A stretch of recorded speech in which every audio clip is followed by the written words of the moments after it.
Bocachi. ¿Alguno conoce? Ni idea. Ah, bueno, aquí el hombre sí conoce. ¿Qué es un bocachi?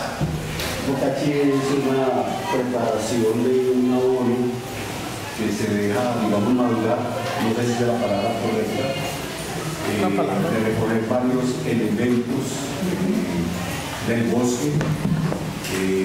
También se usa ceniza, se usan muchos materiales agrícolas, vegetales, que se dejan, digamos, fermentar con miel de ave, miel de pulga y otros elementos para que conformen un abono natural. Bueno, por ahí vamos. Entonces, el bokashi es una tecnología japonesa, esto se inventó en Japón. En Japón se monta el bokashi y trabaja fundamentalmente procesos de fermentación rápida. Este es un proceso de fermentación rápida. Ese proceso de fermentación rápida está activado fundamentalmente por bacterias. Las bacterias son las que van a trabajar con oxígeno.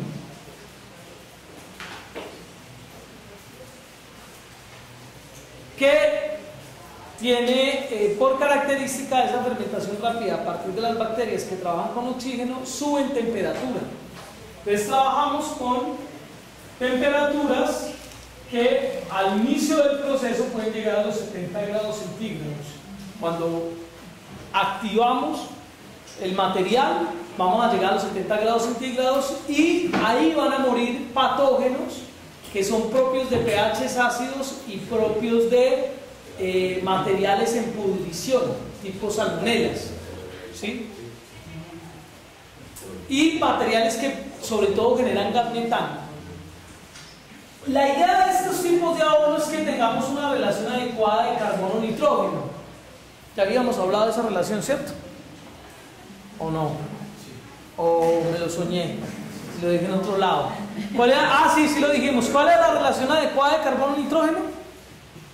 25 a 1, 40 a 1. Exacto. Estemos entre 25 a 1 o 40 a 1 en esa relación. Entonces vamos a tener unos materiales que nos van a garantizar la preparación de esa relación de carbono-nitrógeno, que la vimos para el tema de abonos verdes, estuvimos hablando de la relación carbono-nitrógeno. En este caso la vamos a trabajar con hojarasca, puede ser hojarasca, puede ser cascarilla de arroz, puede ser, ay, venga Gerardo, y los materiales del bokashi, hermano, eso sí, la hojarasca, la tierra, el mantillo. Tenemos la tierra, el mantillo lo cogemos. La hojarasca la cogemos. Bueno, entonces que nos haga aquí una pues. Hojarasca o cascarilla o paja. Algún material que tenga mucho contenido de celulosa y de lignina. ¿Cuánto de ese material que tenga contenido de celulosa y lignina que fundamentalmente nos va a aportar el carbono del abono? Tienen que ser, sí, 20 bultos.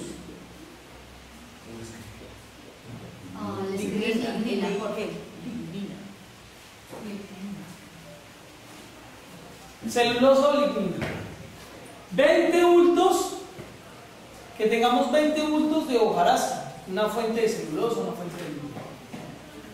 Para la relación de carbono, lo que vamos a buscar es tener carbono, ¿sí? Con esos 20 bultos. Y vamos a tener la estructura. La estructura va a ser garantizada por esos bultos. Si ustedes consiguen gallinaza con cascarilla mezclada, pues les sirve para las dos cosas. El problema de la gallinaza, digamos que algunos en el ABC de la agricultura orgánica se recomienda gallinaza. El problema fundamental de la gallinaza es que si son gallinas de sus gallinas, de su finca, o en el caso mío de mi huerta, porque yo no tengo una finca, tengo 1500 metros, pero tengo gallinas que me dan huevitos. Entonces esas gallinas son las que me producen a mí mi gallinaza, mi fuente de nitrógeno. Maravilloso. Pero si ustedes las traen de galpones, en los galpones se utilizan antibióticos, ¿sí?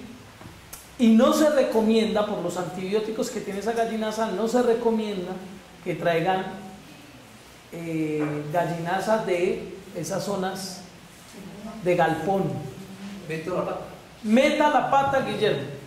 Otro elemento que pasa en los gallineros es hacer el control de mosca en los gallineros, porque que la mosca estresa la gallina, ¿cierto? Ajá. Entonces, para hacer el control de mosca utilizan insecticidas. Y esos insecticidas que utilizan para hacer el control de la mosca quedan ahí en la gallina. Y es lo más frecuente, ¿cierto? Ajá. Hay uno de esos que es dañinísimo que se llama pigtrin, que es el más usado porque no hay necesidad ni de acuñarlo, sino que es una especie de cebo.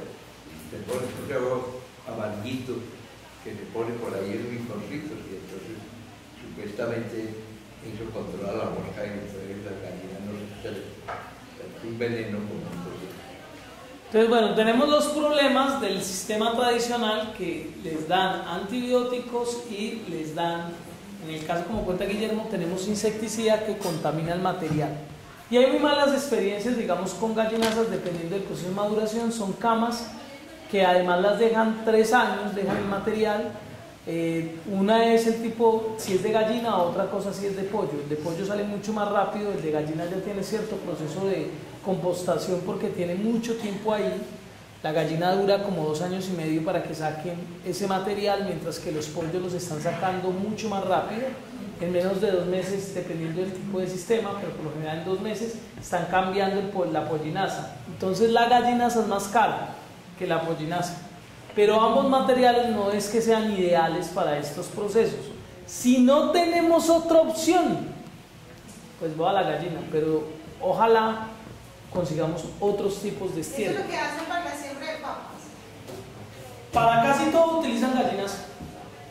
Para la cebolla. Para la cebolla, para la papa, La que para más utilizan es la. el tomate. Bueno, utilizan y algunas veces la aplican sin siquiera compostar.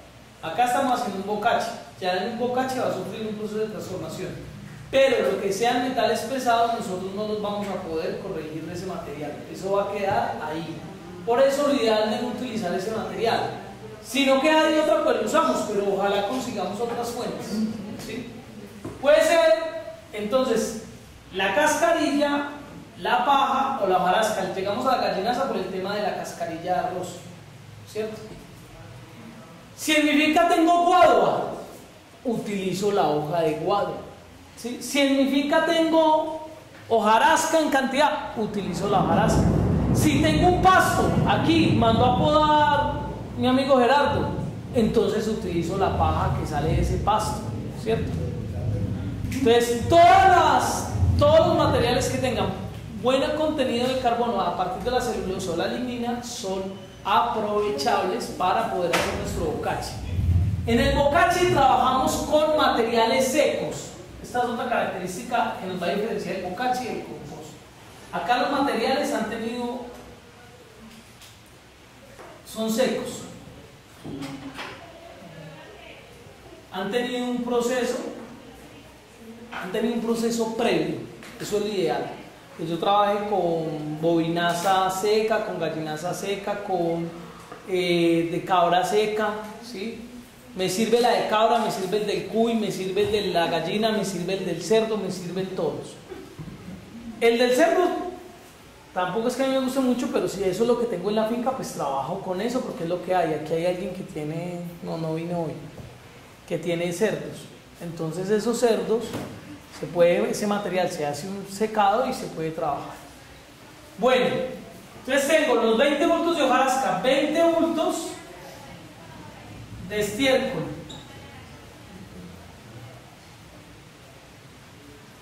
A mí el más bueno de todos, ¿cómo se llama? Estiércol de vaca. Estiércol de vaca. El de la gallina tiene mucho contenido de nitrógeno. Entonces también es bueno por la cantidad de contenido de nitrógeno. Pero con estas consideraciones, yo en mi casa hago bocache con mis gallinas, pues porque yo alimento mis gallinas, no les pongo antibióticos, no pongo venenos, entonces esas gallinitas están lo más de lindas, todo es natural, medicina natural. Tengo un limón a la entrada del gallinero para que no se enfermen, y cuando se enferman les hago limonzuelo asado, ¿cierto? Que calientan el limón y embadurna a la gallina y le quita el moquillo, cuando le da moquillo o cuando está herida, porque otras gallinas las aporrean. Entonces, con el limón su asado es una técnica para curar gallinas, ¿no? Efectivo, pero impresionante. O sea, yo por ejemplo tenía una gallinita toda picoteada por las otras y le eché limón su asado y quedó bien.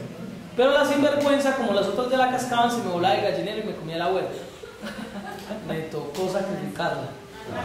La historia de la gallina. Esa me tocó sacrificar. Luego mandé a cerrar la huerta, entonces ya no sacrifiqué ninguna. Pero en algún momento toca sacrificar porque se reproducen. Y entonces, ¿quién come? Toca comer sancocho de gallina, ¿no? ¿Se pueden mezclar los estiércoles? ¿Se pueden mezclar los estiércoles? Excelente pregunta. Tenemos experiencias de los compañeros de Bolivia en la UTT, la Unión de Trabajadores de la Tierra. El primer taller que hicieron con el ABC de Agricultura Orgánica, el primero fue conmigo y el segundo fue con Restrepo, con Jairo. Y Jairo pues recomienda un estiércol. Por lo general, digamos, en el ABC de la Agricultura Orgánica aparece la gallinaza como primera fuente de estiércol. Pero también cuenta que en otro lado lo hacen con bovinaza, ¿cierto? Con estiércol de vaca. Y los bolivianos pues adaptaron de acuerdo a sus conocimientos. Los conocimientos de ellos era mezclar estiércoles, porque cada animal tiene un proceso diferente y extrae unas sustancias distintas de la tierra. La que más sustrae y la que tiene una forma de tratar de equilibrar todo en el ecosistema es la vaca, ¿sí? Gracias a sus cachos. Son otros cuentos, pero esto es biodinámica. Esto es biodinámica. Hay un libro impresionante, hermoso así, pues en alemán, hablando del sistema neumático de la vaca. La vaca tiene un sistema neumático que le permite percibir a través de sus cachos, que están llenos de irrigación, percibir todas las sensaciones de lo que hay en la finca por las vibraciones de onda. Pero lo otro es que ella en la lengua selecciona. ¿Ustedes han visto que la vaca selecciona o no? Sí. Que va comiendo la hierba que le guste, la que no la deja al lado. Ella pasa con la lengua y esta no fue, y esa va quedando al lado porque esa no le ayuda. Entonces la vaca es supremamente selectiva y entiende su entorno. Por eso la vaca, también el material que ella nos entrega es supremamente rico. Y hay un tema con los estiércoles de los animales, y es que los estiércoles de los animales casi no gastan en pensamiento. Los que pensamos somos los humanos.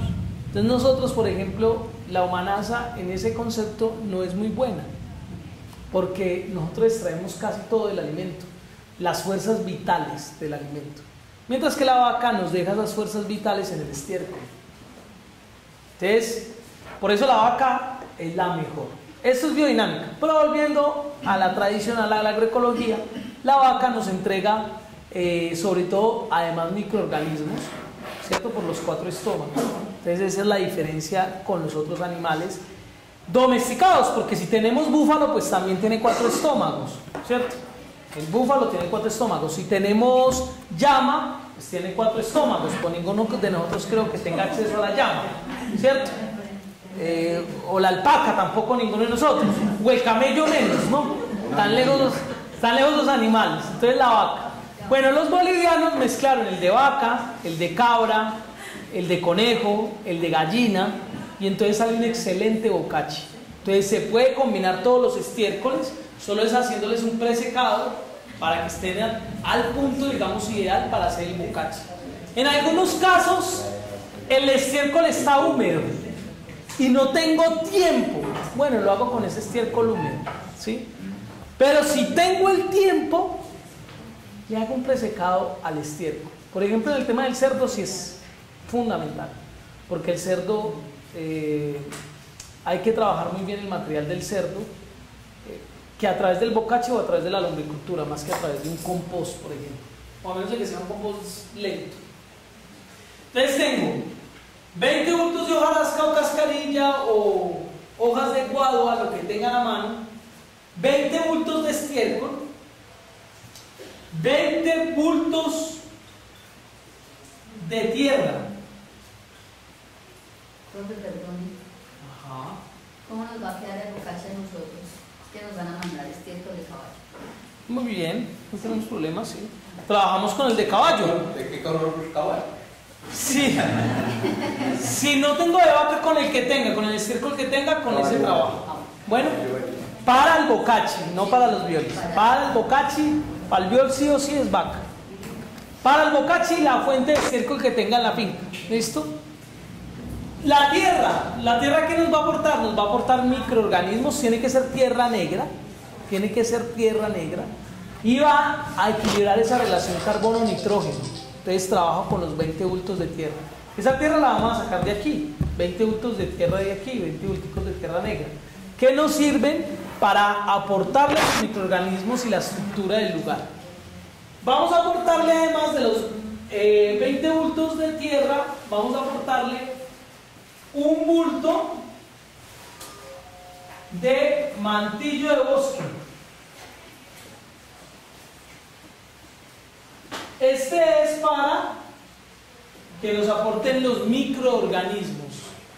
Si digamos yo no tengo mantillo de bosque y quiero reemplazar ese mantillo porque me cuesta mucho conseguirlo, aunque pues en estos ecosistemas no debería ser difícil. Si no tiene monte. Pero es difícil. Aquí en Quindío todavía hay bastante monte, ¿cierto? Entonces todavía conseguimos el mantillo. Pero si no tuviera mantillo, yo podría reemplazarlo por los microorganismos del bosque, pero previamente tuve que haber conseguido mantillo para hacer microorganismos del bosque, ¿cierto?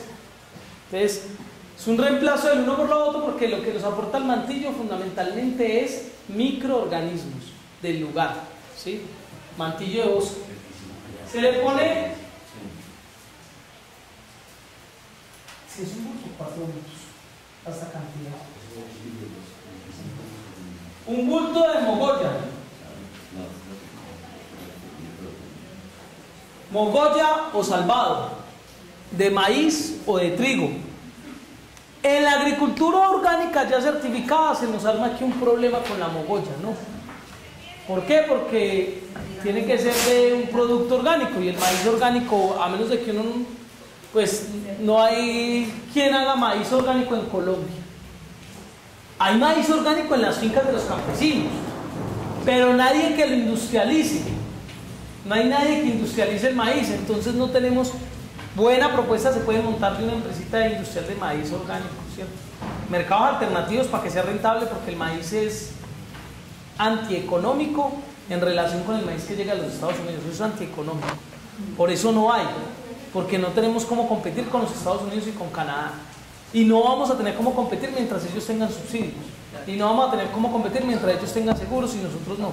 Y no vamos a tener cómo competir mientras ellos tengan una máquina que trabaja por 500 hombres y nosotros tengamos mano de obra. Entonces las condiciones van a hacer que ese maíz sea inviable. ¿Yo puedo hacer maíz en mi finca? Sí. ¿Tenemos maíz y hay que tener maíz? Sí. ¿Para las gallinas? Sí. Y si lo tengo para los insumos agrícolas que necesito producir, también. Entonces yo podría reemplazar esa mogolla, ¿cierto?, por un picado de los granos de maíz tierno del choclo. Si tengo choclo y quiero hacer el proceso, pues se los cuento por si lo están pensando, en algún momento se certifican, o está un tema de certificación social participativo serio. Entonces dicen, compañero, ¿dónde sacó para hacer la mogolla del bocachi? Entonces dicen, no, es que yo tengo mi maízito arriba y yo cogí unos 4 bulticos y machaqué el choclo y se lo eché al bocachi, perfecto, ¿sí? Un sistema similar hicieron en Centroamérica. En Centroamérica utilizaban un guarapo, un tipo de guarapo de maíz para ponérselo en el bocachi, porque lo que sirve la mogolla de maíz o el salvado de trigo son fuente de energía para los microorganismos. Son un lugar donde los microorganismos se pueden reproducir de manera ideal. Entonces por eso se pone la mogolla. Si se usa mogolla, entonces no hay posibilidad de certificación. No, ni siquiera si fuéramos serios. Lo que pasa es que ya cuando uno es amigo del otro, entonces se empieza a pasar la norma por debajo. Pero un sistema serio de certificación social y participativo, si se quiere hablar de una certificadora, es plantearnos que los insumos que estamos produciendo realmente sean orgánicos y que los productos sean orgánicos. Para que sea orgánico no puede tener trazas. Y el maíz, ese maíz le va a generar trazas. Un maíz BT transgénico, además que es transgénico, porque todo el maíz que nos comemos es transgénico. Las arepas que nos comemos en Calarcá, los que viven en Calarcá, que a mí me encanta, que ir a comprar las arepitas, yo sé con transgénicos, porque todo el maíz es maíz comercial BT. Si sembramos diente de caballo. Si sembramos diente de caballo, no, pues ese es orgánico. Yo, por ejemplo, tengo, hace poquito, yo siembro maíz como abono verde. Tengo abono verde en la Gran Colombia, lo tengo abono verde combinado con el Mocuna, y también donde un productor de plátano que está en certificación orgánica y biodinámica, que es Oscar, allá sembramos maíz, y el hombre me regaló 4 bultos de maíz, porque no es para producir, es para comer y para producir celulosa para el cultivo, para que haya materia orgánica. Maravilloso, entonces me regaló el maíz. Ahí hubiera podido yo sacar el preparado para el bocachi para muchos de ustedes, que hubiera podido hacer un guarapito, tal. O sea, uno puede montar una cosa, si se organiza la gente, es fácil. Porque es que organizados uno se puede apoyar con el otro, ¿cierto? Claro. Entonces aquel tiene maíz, y aquel tiene una caseta donde la puede picar y armar el guarapito, y ese guarapito no lo puede vender cuadrado, ¿sí? Entonces son formas de organizarnos que pueden ser posibles. Si uno hace un proceso serio de certificación social participativo, no debe tener mogolla de uso industrial, ¿sí? Bueno. Mantillo, mogolla, melaza, un bulto de melaza. Que la melaza nos va a aportar, energía, nos va a aportar una fuente de energía, y la melaza nos va a aportar aminoácidos, minerales, pero fundamentalmente lo utilizamos para que los microorganismos se reproduzcan rápidamente. Para eso es que yo les estoy agregando melaza, para que se reproduzcan ahí los microorganismos. Si se quiere, uno le agrega harina de rocas, un bulto de harina de rocas. Tengo aquí dudas con harina, no sé por qué. De rocas. Un bulto de harina de rocas. Entonces, con la harina de rocas se prepara para que agregue minerales.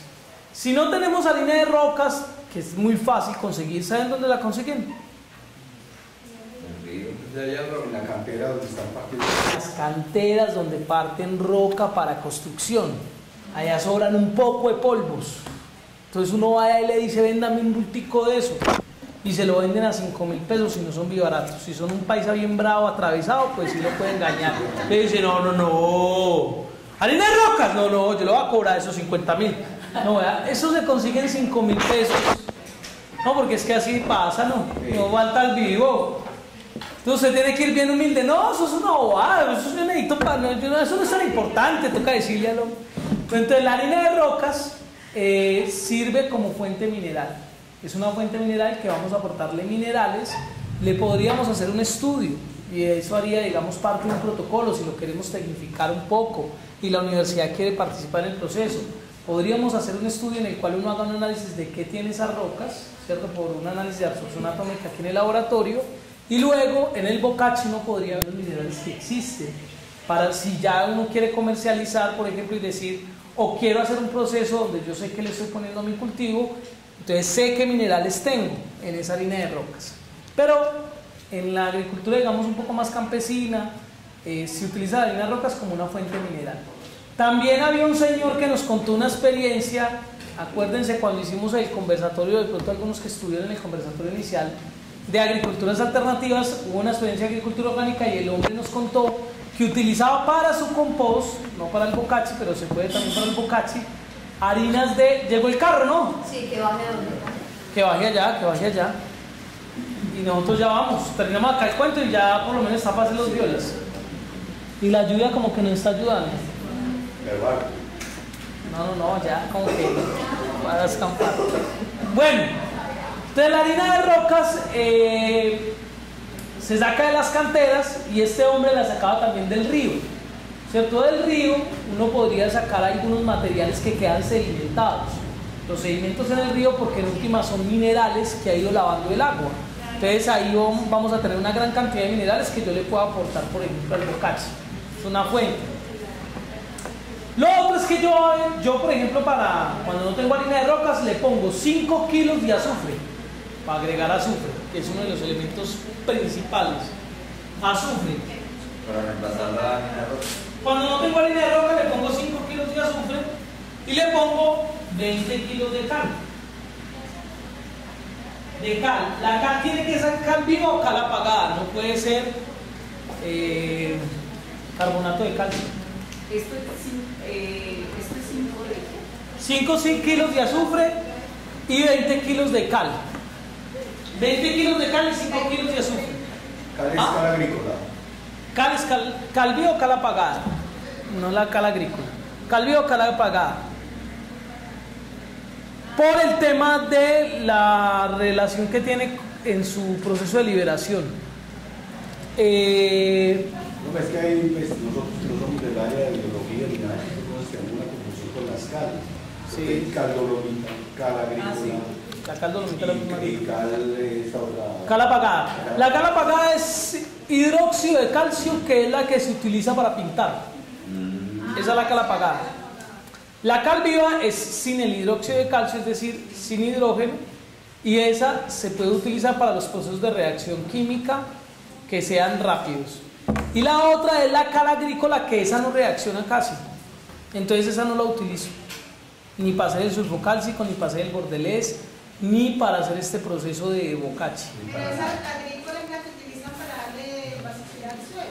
Para darle basicidad al suelo, para mejorar el pH, que llaman el encalado, que es una práctica no adecuada porque encostra los suelos y genera exceso de calcio bloqueando los otros elementos. Uno no puede hacer menos cantidad, digamos 10 bultos. Yo puedo hacer la cantidad que quiera, este es un referente. Tú con esa idea puedes hacer, no tengo para hacer 20 bultos, tengo para hacer 2 bultos de tierra, 2 bultos de hojarasca, 2 bultos de estiércol, 20 kilos de mogolla, 5 kilos de melaza. O sea, convierte la relación de lo que te estoy dando y lo transformas de acuerdo a tu necesidad. Eso lo utilizan, creo que Para hacer enmiendas. Sí, cuando los suelos son muy ácidos. Sí, yo una explicación es así. Los suelos tienen un pH que va de 0 a 14. O el pH va de 0 a 14, los suelos no. El pH va de 0 a 14, que mide la concentración de hidrogeniones. Esa concentración de hidrogeniones está determinada por la carga negativa. Esa carga negativa me permite a mí determinar la acidez en cualquier cosa, en un jabón, en un aceite, en la tierra. Lo ideal para los procesos químicos es un pH neutro en la cual se dé la mayor capacidad de intercambio de cationes. Lo que se mueve en los suelos son intercambio de cationes que son de carga positiva. Tenemos cationes y tenemos aniones. Por eso el fósforo es de muy difícil movilidad, porque tiene carga negativa. Entonces el fósforo sí o sí se moviliza gracias a los microorganismos. Si no hay microorganismos se acumula fósforo y tenemos problemas de altas concentraciones de fósforo, como tenemos aquí en varias fincas. Por ejemplo, en los análisis de suelo de una de las fincas que yo asesoro, tenemos exceso de fósforo, porque el fósforo no se moviliza. Entonces, uno para movilizar lo que busca es que trata de tener un pH neutro, estar llegando a 7. Los pH nuestros son ligeramente ácidos, pero son ideales para café, son ideales para plátano, son ideales para banano. Les gusta. Solo que cuando los suelos son muy ácidos, ¿cuál es el problema de que sean muy ácidos? Que se va a liberar aluminio. Pero pasa cuando el pH está por ahí al 3,5. Nosotros estamos lejos de eso, estamos entre 5,5 y 6. Los suelos entre más fríos, el pH, le contábamos otro día, esto ya lo habíamos explicado, el pH en zonas más frías tienden a acumular más materia orgánica y por lo tanto los pH están cerca de 6, 6,2, menos acidez. Nosotros estamos en relación a 5,5, 6, aquí en esta zona del Quindío, tenemos un buen pH. Nosotros para evitar problemas de acidez y permitir los procesos de intercambio y la dinámica de movilidad entre hongos y bacterias, lo que tenemos que hacer es agregar materia orgánica. Y la materia orgánica nos va a saturar la arcilla y con eso equilibramos el pH en nuestras condiciones ideales. ¿Cierto? Que no es aplicar cal. Es un error aplicar cal, no tiene sentido aplicar cal aquí. Pero los agrónomos tradicionales creen que hay que aplicar cal y la cal en exceso encostra los suelos. Pero además la cal en exceso nos genera problemas de bloqueo de magnesio, fósforo, potasio y boro. ¿Sí? Es que cuando yo voy a clases de odontología, el sitio de donde yo soy es Ahí temperaturas tienes. muy altas y los suelos tienden a ser muy ácidos. Allá es muy Entonces, ácido. practicaba esa técnica Del encalado, sí.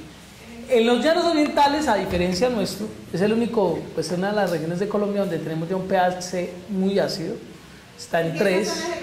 Sí, tenemos allá pHs de 3 y la técnica es el encalado, pero esa técnica permite que se mejore la relación del pH, pero el exceso de ese encalado va a encostrar esos suelos, entonces los va a volver más duros y vamos a tener problemas de estructura. Allá había Sí. problemas de que se secaba muchísimo. Entonces hay que combinar eso con aportes altos de materia orgánica, en el caso de los llanos orientales. Bueno, Por ejemplo, el café, parte de la cultura es ensalada. no, eso es un error. No tiene ningún sentido. Encalan le decían a los campesinos, un agrónomo les decía a campesinos en cerca de un páramo, en la laguna de la Cocha, y les decía que teníamos un pH de 6,3, sueño de pH, un suelo esponjoso, un ponquecito, y les decía que había que encalar. Yo, ¿qué? Les va a hacer gastar plata a esos pobres campesinos comprando cal.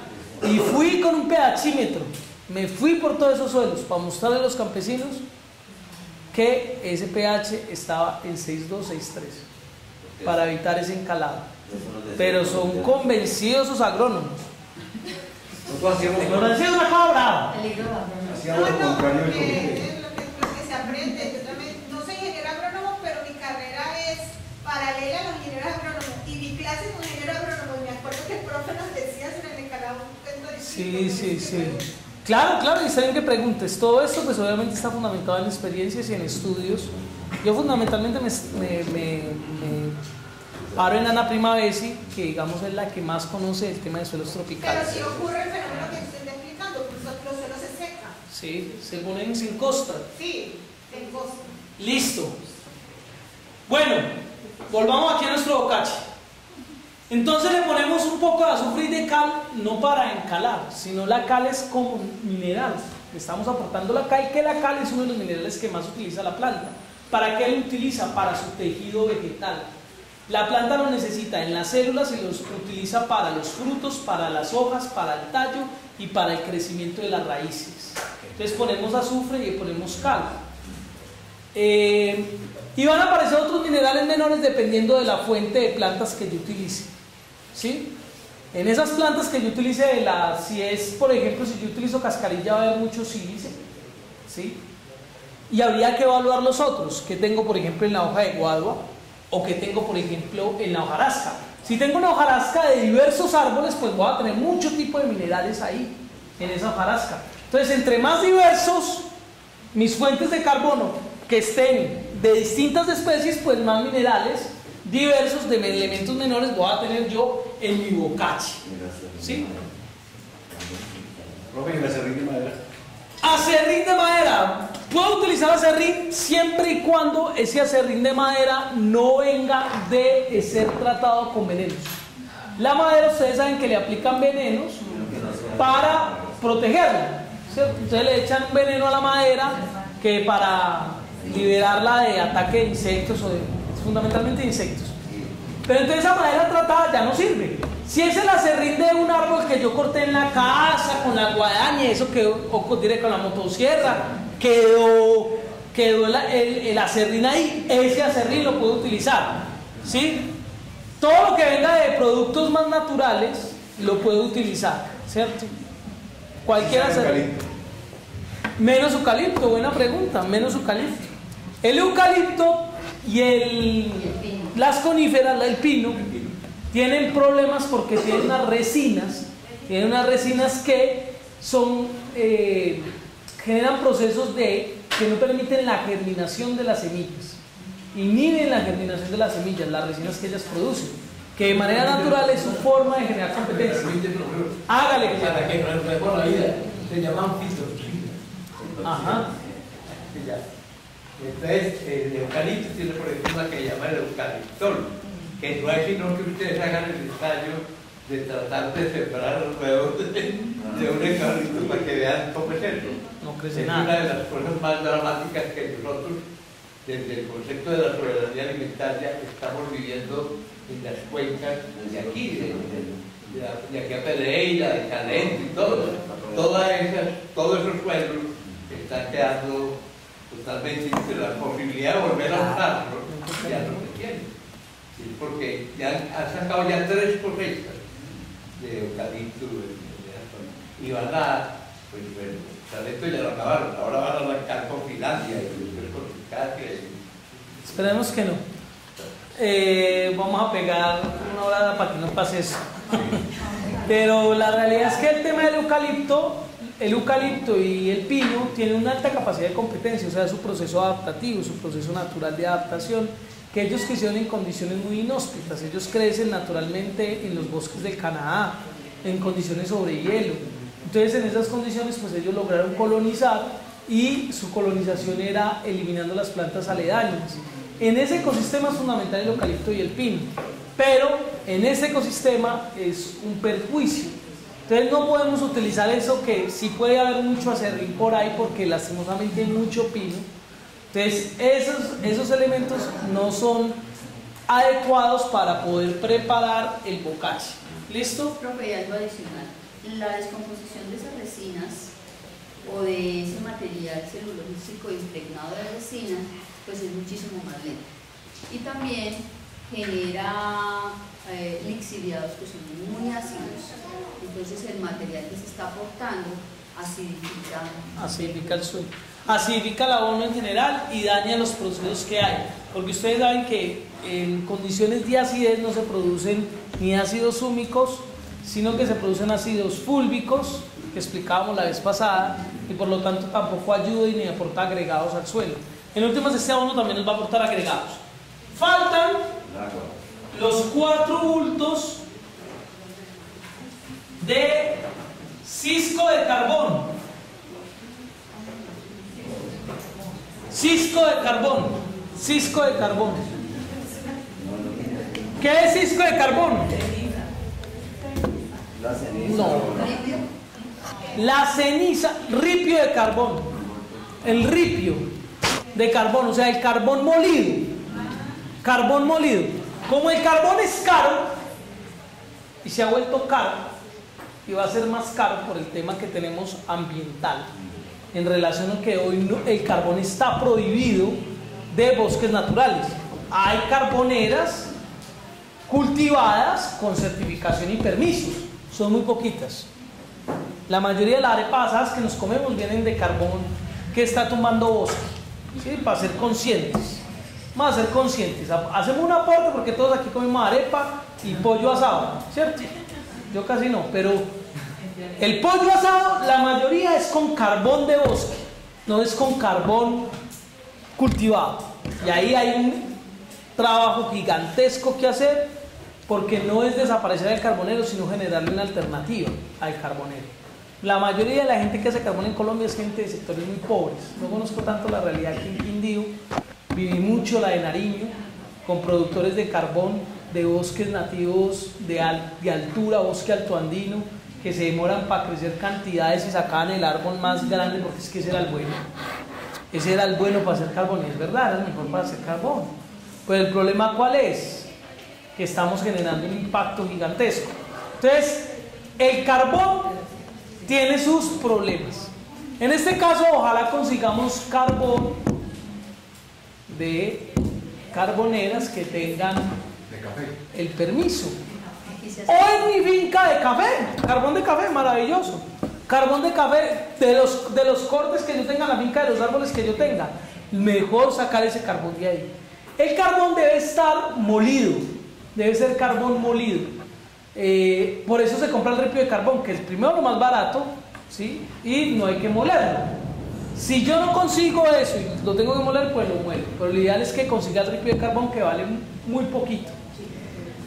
En la universidad en Colombia yo tengo un fenómeno que tengo por estudiar. Resulta que fui a comprar un carbón, fue una carbonera, y resulta que eso no era carbón vegetal, era carbón mineral. Entonces obviamente el carbón mineral no va a ser un aporte, ripio de carbón mineral, no va a ser un aporte en términos de estructura, porque ¿qué es lo que hace el carbón en el bocache?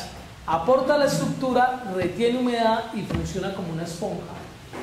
Toma el agua con los nutrientes y los va soltando lentamente a la planta. Entonces funciona como una esponja el carbón. Esa es su función dentro del bocachi. Funcionar como una esponja y aportar estructura, y obviamente de a poco va a ir aportando minerales. Va a ir aportando algunos minerales que están en el carbón, porque en el carbón vegetal hay minerales, de acuerdo a la planta, pues ahí están concentrados los minerales. Fundamentalmente fósforo, potasio, que es lo que va a tener en principio ese carbón, y algunos otros elementos menores. En el caso del carbón mineral, pues yo voy a tener fundamentalmente minerales, no voy a tener estructura. Entonces voy a hacer un aporte no igual, porque ahí no voy a aplicar 4 bultos, aplicaré medio bulto, porque lo que me hace es un aporte mineral, a diferencia del aporte que me da el carbón vegetal, ¿sí? De todas maneras, ese carbón yo les podría compartir aquí un poquito, porque tengo como 20 bultos. Hubiera traído poquito que recibir. Para el bocachi, ¿no? Pues cuando, hoy no creo que no es un bocachi, porque no está todo eso. Listo, carbón, pero podemos conseguir los materiales y podemos ir armando las pilas para hacer la mezcla. Bueno, carbón. Entonces esos son los materiales para hacer nuestro bocachi. Nuestro bocachi, ¿quiénes van a agregar todo esto? Las bacterias que van a hacer el proceso de fermentación. ¿De dónde salen? De la tierra y del mantillo, que van a estar ahí. ¿Y quién les va a garantizar su colonización? La melaza y la mogolla. Y los otros materiales son los que van a estar fermentándose, transformándose y armando un producto quelatado. ¿Qué es eso de quelatado? Quelatado. Las duras ahí de la biología. Quelatado. Pues Quelatado. cuando uno trae, pone algo que sea el efecto celante y es para que atraiga iones. Ajá, por ahí va. El quelato es que es un conjunto de minerales unificados, ¿sí? Las distintas cargas que tienen los minerales están unificadas, se unifican, se arma una molécula compleja en la que están unidos los distintos minerales a través de la acción de los microorganismos, y la planta por lo tanto no va a extraer exceso de nitrógeno, exceso de potasio o exceso de fósforo, sino que lo va a consumir todo de una manera balanceada, adecuada para la planta. Por eso es un excelente abono de fermentación rápida, activada con oxígeno. ¿Listo? Voy a hablarles del compost, para que veamos las diferencias con el compost. ¿Cómo estamos de la lluvia? Ya nos podemos ir. Está lloviendo duro. Entonces hablemos del compost. Aquí yo no formo humus.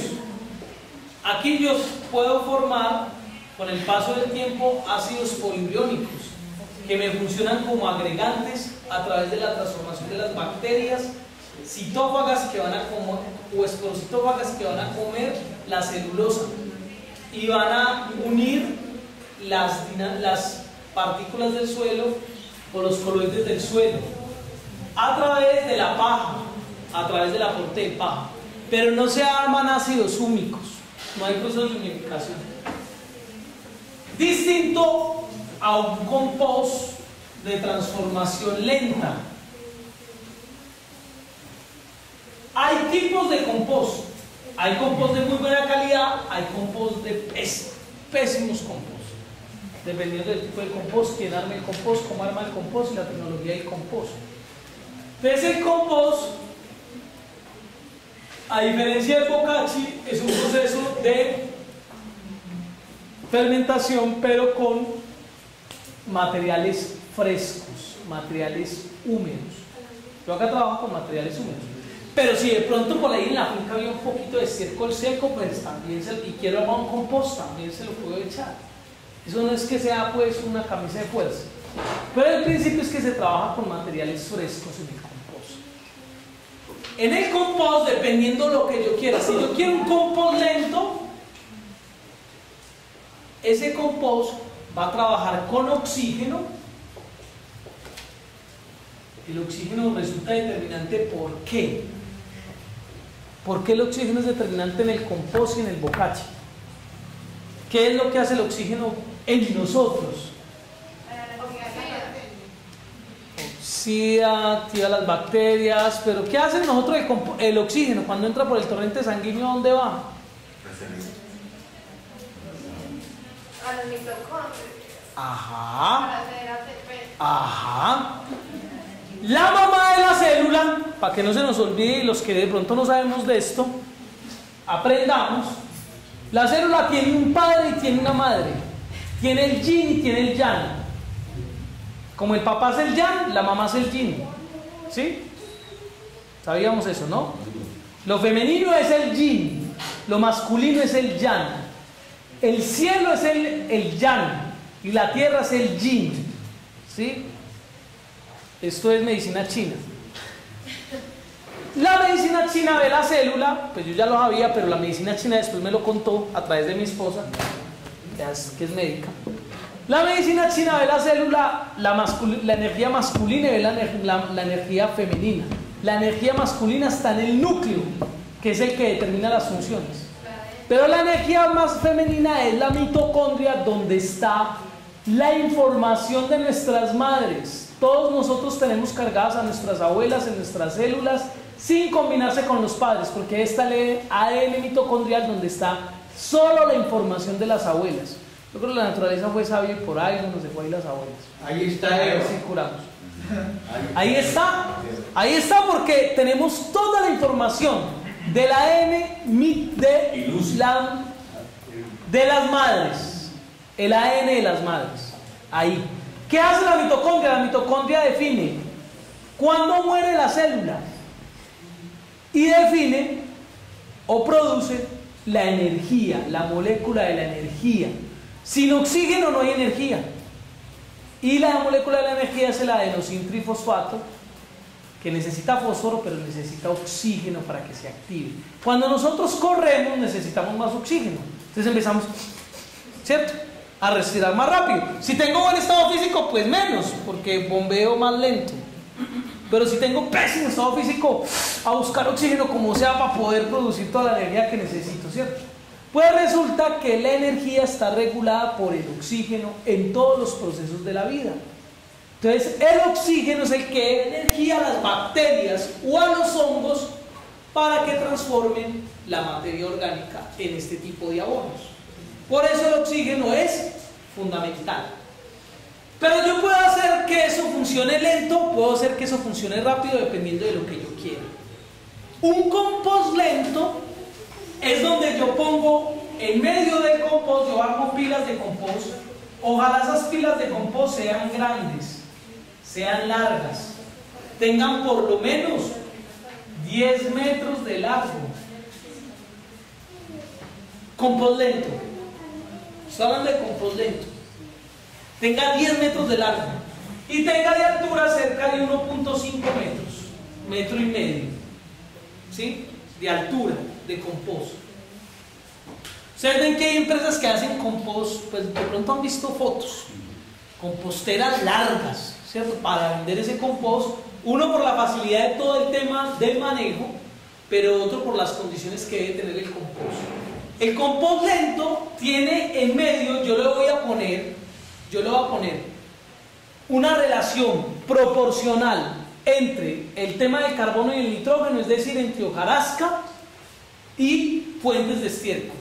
Sabiendo nosotros que hay unas tablas, que es sino meterse en internet y uno baja la tabla para calcular la relación carbono-nitrógeno, en la que hay materiales como el trigo, que tiene una relación 80:1, es decir, es puro carbono, el trigo. Pero si usted va a ver una leguminosa, tiene una relación de 12:1, como el mucuna, tiene una relación de 12:1. Pero si usted va a ver un estiércol, tiene una relación de 5:1. Entonces yo, con estiércol o con leguminosas, aumento el nitrógeno. Y con gramíneas, como el sorgo, el maíz, la hojarasca, la paja, con esos pues voy a agregar carbono. Entonces uno puede, mirando los materiales que tiene en la finca, armar una buena relación. Pero en principio lo que uno pone es, por ejemplo, 2 toneladas de estiércol y pone 2 toneladas de hojarasca o paja. Si ya lo quiero hacer más técnico, pues miro qué materiales estoy trabajando, cuál es la relación carbono-nitrógeno y trato de balancearla para tener una relación de 25:1 o de 40:1, que es lo ideal en mi material como compost. En el compost lento, además del estiércol, además de la hojarasca, yo debo poner material con mucho contenido de lignina que se demore en descomponerse y que me arme espacios, es decir, ramas, podas de árboles o de ramas que tenga, de arbusticos que tenga en la casa. Entonces yo voy poniendo, por ejemplo, acá la hojarasca, voy armando capas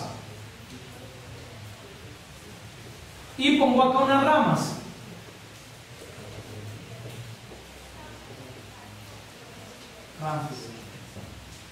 Y encima pongo estiércol y encima pongo ramas y encima pongo hojarasca y así me voy armando pilas hacia arriba. ¿Se entiende el concepto? ¿Con qué idea? Con la idea de que en medio quede oxígeno, que en medio haya oxígeno. Cuando empiezan a trabajar las bacterias, eso se van a ir disminuyendo por el agua, se va a ir disminuyendo el material. Todo es agua. Entonces toda esa agua se va perdiendo en el proceso de transformación. Cuando esa agua se libera o parte de esa agua se libera, lo que tiende a pasar es que se reduce el material y puede haber un proceso como de compactación. Disminuye el oxígeno disponible. Entonces, para yo garantizar que ese oxígeno disponible no se pierda, lo que hago es que pongo enramadas en el medio con el objetivo de que siempre haya oxígeno. Entonces, ese es un secreto en el proceso de compost lento. Oxígeno. Pero ahí con la temperatura, lo ideal es que esto esté más o menos entre unos 14 y unos 18 grados centígrados en el compost lento. ¿Cómo lo voy a hacer? Arriba le pongo una colcha gruesa de 5 a 10 centímetros de paja, una colcha de paja encima, y esa colcha me va a servir para regular temperatura, para que cuando lleguen los rayos del sol pues no entren ni me deshidraten el material ni me lo calienten, y yo pueda regular una temperatura entre 14 y 18 grados centígrados. ¿Sí? En ese proceso de transformación lento. Aquí no voy a agregar oxígeno, no voy a mover eso. Entonces no voy a activar las bacterias termófilas. La idea es que las bacterias trabajen pero poco, despacio. Y en ese proceso, al principio sale a la temperatura y luego no. Luego la temperatura, el primer día que pongo los materiales puede que se alce algo la temperatura. Pase a unos 30 grados centígrados, 35. Pero yo lo voy a dejar quieto y esa temperatura va a disminuir. Y en ese proceso que estoy buscando que se forme humus a través de los hongos que trabajan con temperaturas bajas.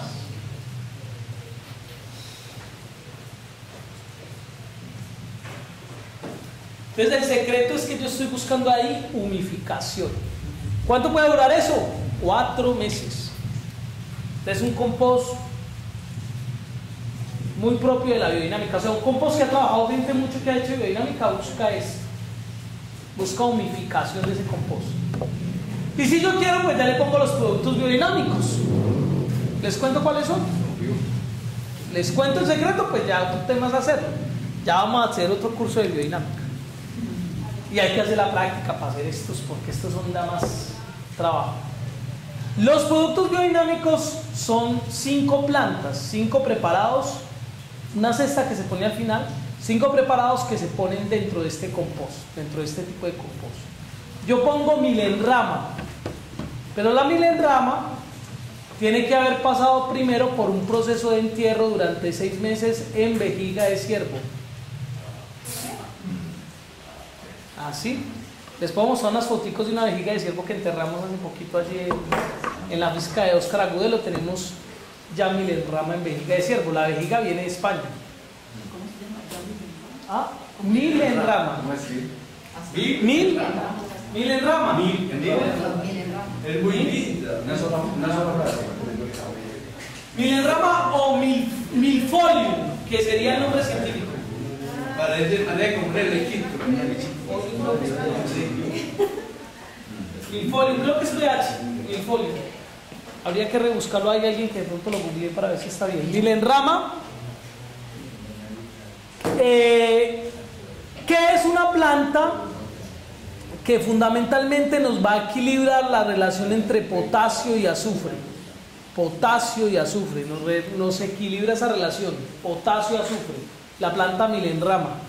Se entierra en vejiga de ciervo y ustedes van a decir, ¡ay, pucha, cómo se entierra en vejiga de ciervo! Eso ya parece un misterio, también esotérico. Resulta que se entierra en vejiga de ciervo porque el animal potencia la vida de la planta. Y lo que queremos buscar en la Tierra es que reciba toda la fuerza de los planetas y del Sol para que esa energía quede concentrada dentro del producto. Y ese producto se va a utilizar luego en el compost para regular la relación potasio-azufre. Segundo producto. Yo les puedo dar. Traigo unas papitas de rama. ¡Ah! ¿Tienen? Claro. ¡Ay, no, Guillermo! Si es un regalazo, pero mañana, Guillermo, le recibo. Bueno, listo. Es un decir mañana. Con el lado de olvidar. Pero también es medicinal. Es medicinal, cura todos los, por eso es que es en la vejiga de ciervo, cura todos los problemas renales. La milenrama cura todos los problemas renales. Esto está comprobado científicamente, pues.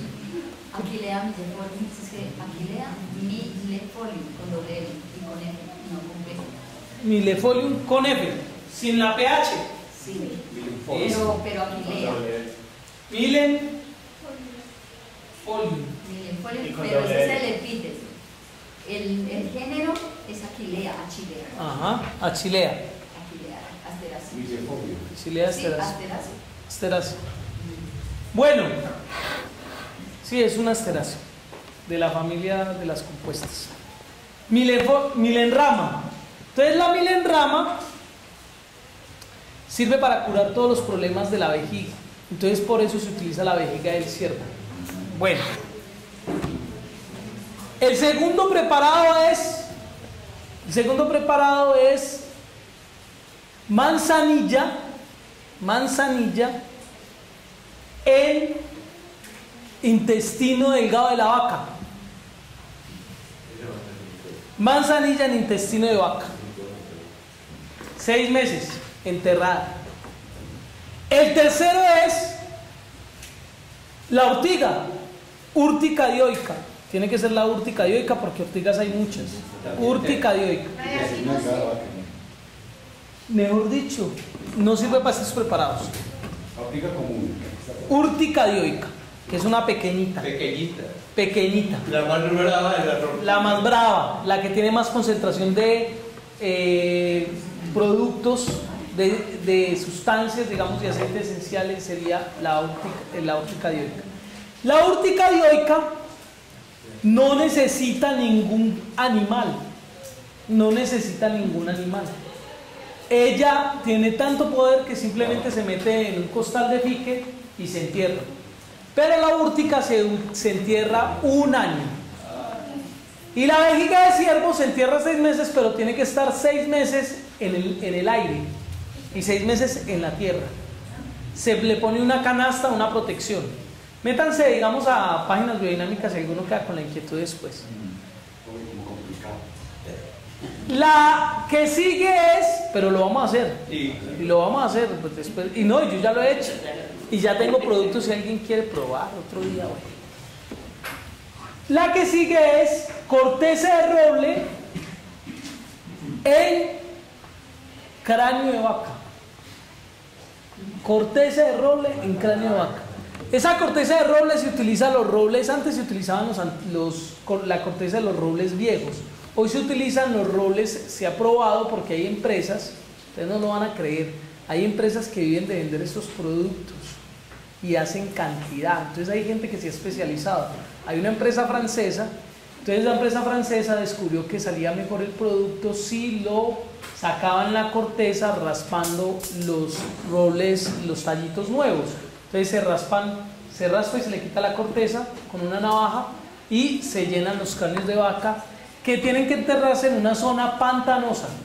En un pantano se entierran los cráneos de vaca. 6 meses. Yo ya he desenterrado cráneos de vaca allí en el frigorífico de Calarcá, porque David, el del frigorífico, es biodinámico. Y el último producto es el diente león. El diente león se entierra en mesenterio, en el mesenterio de la vaca. ¿Saben cuál es el mesenterio? Lo que sostiene los órganos de la vaca. En el mesenterio se hace como un tamal. Luego les puedo mostrar fotos y todo para que lo vean. En el mesenterio de la vaca se entierra el diente león. Y todos los productos luego se sacan, se guardan el diente. Por ejemplo, el de la vejiga de ciervo es 6 meses en el aire y 6 meses en el suelo. El de la manzanilla son 6 meses enterrado. El de la ortiga es 1 año enterrado. El de la corteza son 6 meses y el del diente león son 6 meses enterrados. Se entierra más o menos a 40 centímetros del suelo. Y después, por ejemplo, estos entierros se hacen aquí en el trópico, tocan ollitas de barro, porque luego no aparece nada. No queda nada, absolutamente nada. Eso queda tierra. Entonces, cuando eso queda tierra, usted lo saca, lo limpia y eso se guarda en frascos de vidrio y se guarda en cajones de madera que estén separados con afrecho de coco para que no se libere. Eso tiene esa energía que va a regular reacciones químicas. Entonces, el diente león es potasio azufre, la manzanilla es calcio, el roble también aporta calcio, la ortiga aporta varios minerales y genera un equilibrio, ¿sí? Entonces todas esas plantas están aportándole a ese compost. ¿Cómo se entierra? En una pila de compost. Tiene que profundizarse unos 30 centímetros mínimo a 50 centímetros del compost para que la fuerza que irradia quede en todo el compost. Y el producto se pone acá pongo el 1, acá pongo 2, aquí pongo la ortiga, aquí pongo el cuarto, aquí pongo el quinto. En medio de la pila, a 2 metros y a 2 metros. Se va poniendo y en medio queda la ortiga. Y así se prepara un compost biodinámico, que es muy especial. Si no tenemos las plantas, si no lo vamos a preparar, yo les cuento esto como para inquietarlos de todo lo que hay para aprender. Pero si no, hacemos el compost lento y tenemos procesos de humificación. ¿Listo? Bueno, compost rápido. Vamos para el compost rápido.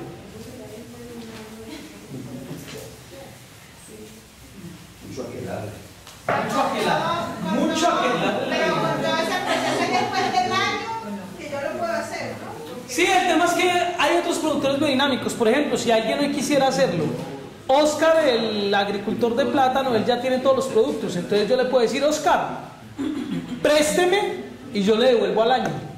O si yo ya hago cantidad, le digo, Oscar, véndame y yo le pago. Entonces hay gente en la agricultura, en la Asociación Biodinámica, que tiene todos los productos hoy para aplicar. Si hoy necesitáramos, mañana, le podíamos decir a Ingo, que es el presidente de la Asociación Biodinámica, que es amigo mío, Ingo, préstame los productos que voy a hacer un compost, yo te lo pago, que quiero probar eso a ver si funciona, a ver si eso es bueno o no.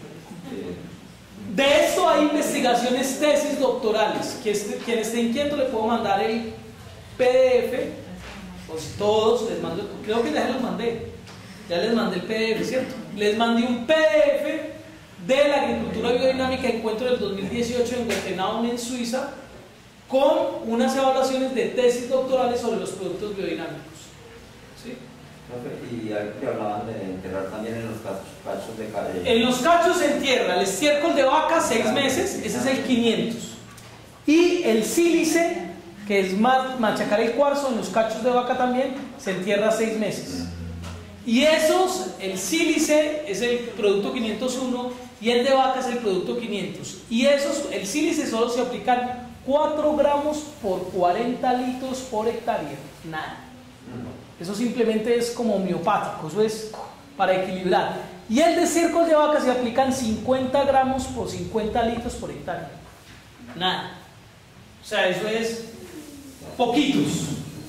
Y eso también es poquitos lo que se usa en el compost. ¿Sí? Estos son los preparados biodinámicos, eso es el centro de la biodinámica. Hay muchas otras cosas, pero digamos en términos de preparados, eso es el centro. Hicimos un curso hace como 20 días, hicimos curso en Cerrito Valle, en una finca que se está montando de agricultura orgánica y biodinámica de cannabis medicinal. Bueno, compost rápido. Si alguno está inquieto, seguimos hablando de eso, pero compost rápido. Y yo creo que en el campo para ir a hacer el biólogo. Compost rápido. La diferencia del compost rápido es que se arma una pila corta, no tiene que ser muy larga, pueden ser largas, pero dificulta el volteo. El compost rápido trabaja con oxígeno también, pero yo ya no voy a buscar que hayan hongos que trabajen a partir de la conformación de procesos de humificación de manera lenta en temperaturas entre los 14 y los 18 grados. Aquí la tecnología es otra. Aquí voy a trabajar sobre 70 grados centígrados, como en el bocache, donde van a actuar las bacterias termófilas. Y estas bacterias termófilas van a subir la temperatura y van a ayudar a transformar todo el material. Lo mismo, una relación de carbono-nitrógeno que tengo que tener de 25 a 1, de 40 a 1 con estiércol. Ojalá estiércol combinado, estiércol variado, de gallina, de vaca, de pato, de cuy, de conejo, de cabra, lo que tenga en la finca, me sirve para hacer esto. Y una fuente de celulosa que es paja, o hojarasca, o hoja de guadua, lo mismo, ¿no? Se arma una pila que debe estar cerca de los 2 metros, del 1,5 metros a 2 metros, para que aumente la temperatura. Si la pila tiene menos de 1 metro, la temperatura no va a subir. Entonces yo armo de 1,5 metros o hasta 2 metros de altura para hacer la pila. Lo más práctico es 1,5 metros para hacer la pila de compost. Y esto funciona agregando oxígeno. ¿Qué hay que hacer para agregar oxígeno? Voltear. Entonces voltear en lo posible todos los días.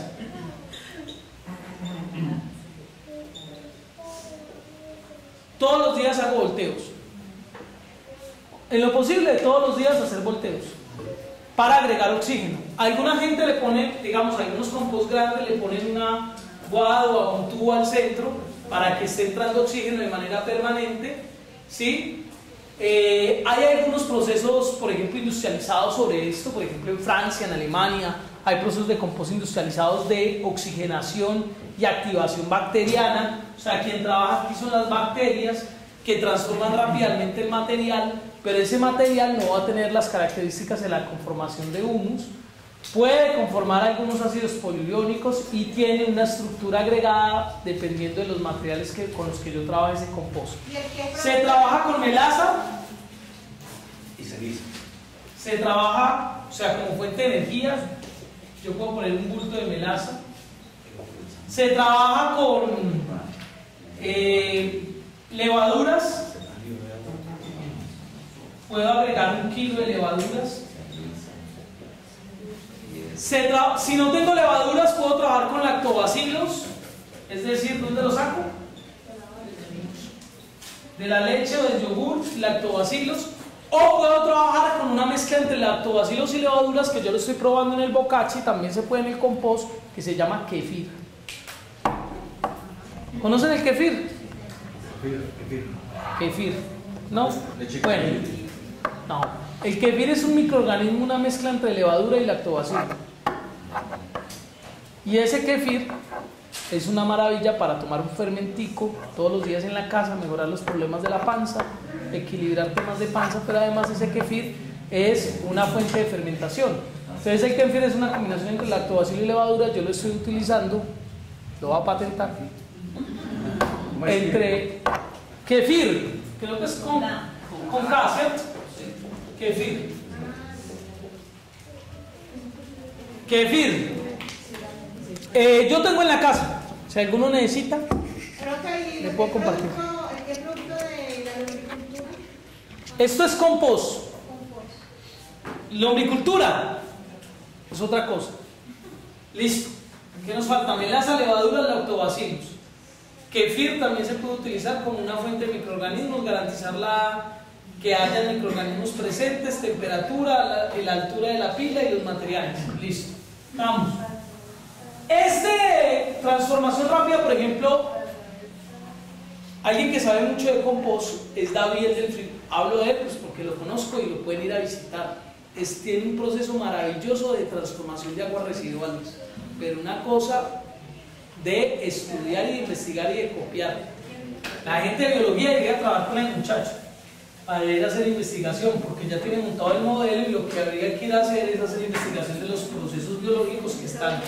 Tiene David el del frigorífico de aquí, el de Calarcá, y en ese proceso tiene procesos de floculación lenta, movimiento lento del agua, para que se vayan decantando materiales, se demora 10 días, luego tiene fitorremediación, es decir, plantas para limpiar el agua con papiro, luego tiene fotorremediación con estructuras arquitectónicas muy lindas, por ejemplo tiene un colibrí, hace poco hizo el colibrí, un colibrí como de 10 metros de largo, tiene luego oxigenación y tiene por último fitorremediación con buchón de agua.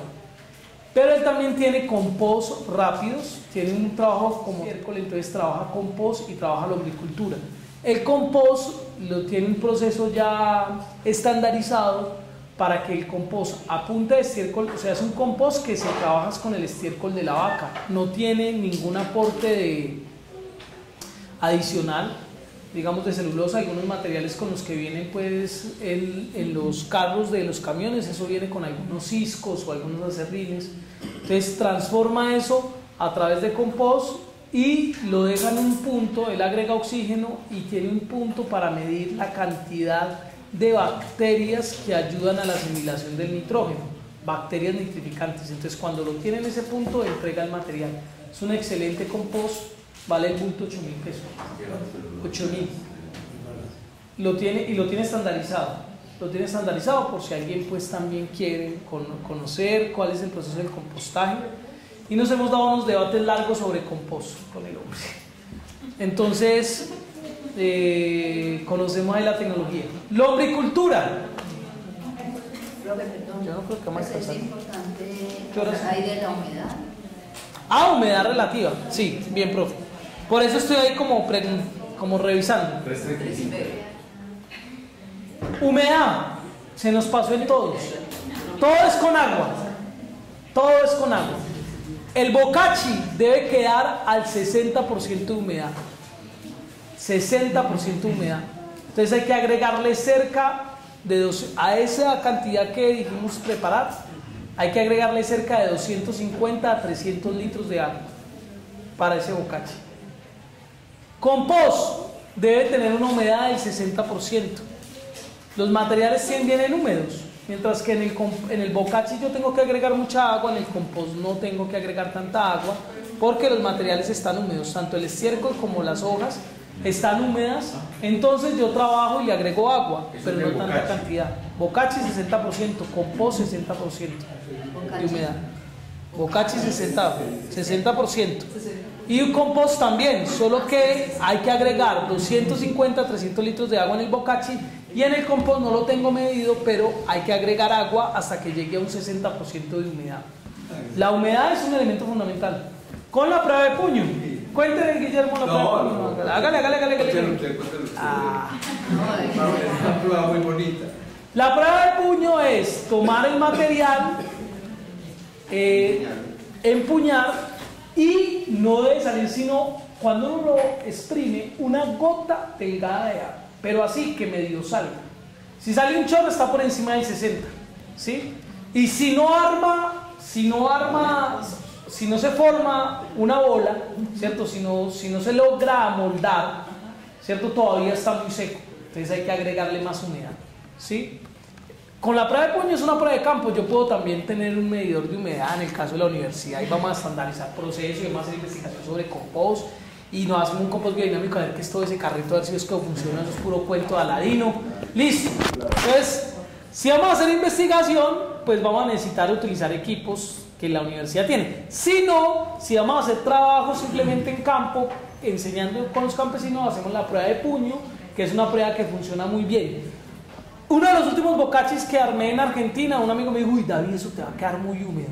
Otro agrónomo, otro compañero, pues amigos. Yo no, espérate hombre, espérate y verás. Entonces el hombre, ellos le agregaban menos humedad en La Plata, porque en La Plata es muy húmedo. Nosotros estábamos en Mendoza, una zona muy seca. Yo lo dejé para 65% de humedad. Y dejarlo así, dejarlo así. Y al otro día estaba prendido fuego. Activadísimo.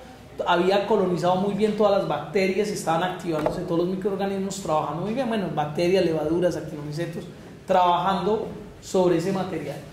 Y eso tiene que ver con la humedad. A ellos se les demoró en algunos casos hasta 5 días para activarse, pero depende de la humedad. Entonces la humedad resulta un factor determinante en la activación microbiana, porque sin agua no hay nada. Todos los microorganismos que vimos el otro día ahí en el suelo muy lindos, cierto que echamos el peróxido de hidrógeno lindo, nosotros matamos a todos los microorganismos, hicimos una masacre. Cuando hicimos la masacre, ahí había humedad. Si no hubiera humedad, no estarían trabajando. Entonces trabajan gracias a la humedad. Entonces son temas claves, pero se me estaba escapando. Gracias, profe. Otra cosa, olores, por ejemplo, en los microorganismos del bosque no se genera un mal olor. Avinados, bueno, tampoco. Y la presencia de otros organismos. ¿Cómo? Por ejemplo, no debe aparecer moscas, pero sí puede aparecer, no sé, tijeretas. No, pues van a aparecer tijeretas, van a aparecer todos estos artrópodos que ayudan a descomponer los materiales y tienen que estar ahí. Ahora, si hay comida, no debe haber comida cocinada. El compost no se debe hacer con comida cocinada por una simple razón. Así haga mi compost casero.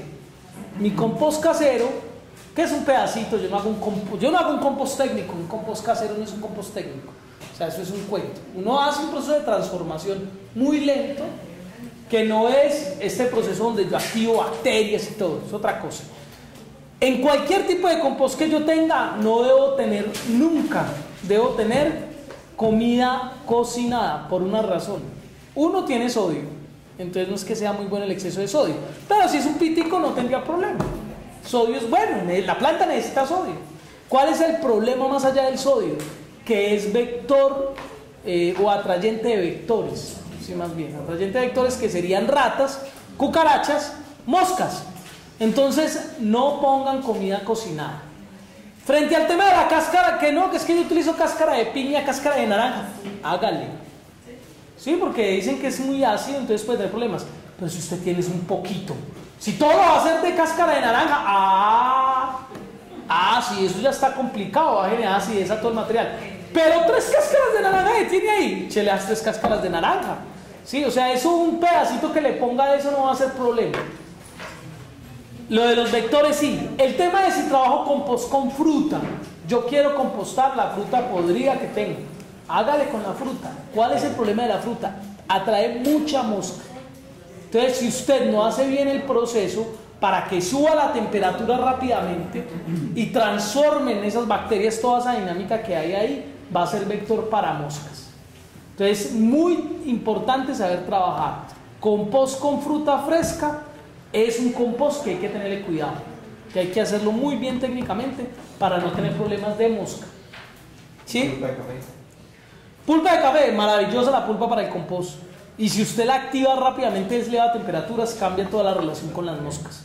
Porque las moscas llegan cuando ese azúcar apenas está volviéndose como una miel y empieza el proceso de fermentación, llega la mosca, pero cuando se sube la temperatura, todo eso se transforma.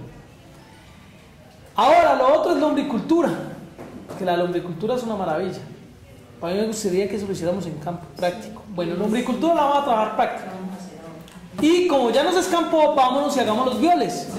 Vemos el viol y conseguimos los materiales del compost y del bocache. Más bien del bocache que lo vamos a hacer.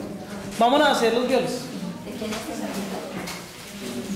Huele más bueno. Le agrega algo de oxígeno. Sí, huele rico. Es algo de oxígeno que le agrega, pero además tiene. Vengan, miren. Entre la realidad y la cámara.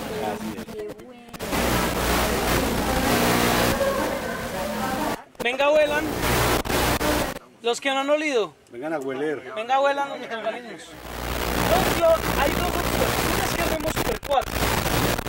En el Super 4 la receta está en el ABC, que es el primer invento. Ese invento sí, se realizó en Brasil entre el campesino.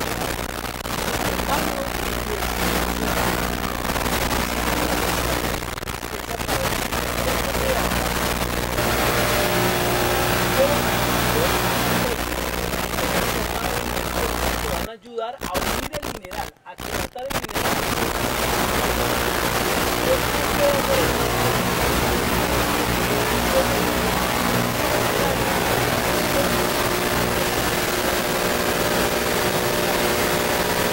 Como recurso, y vamos a tener 9 canecas. Que lo vamos a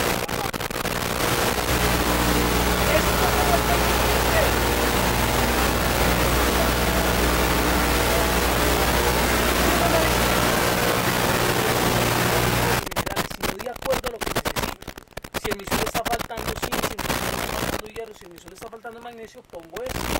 Pero si no tengo oro, lo voy a poner. Porque lo voy a poner.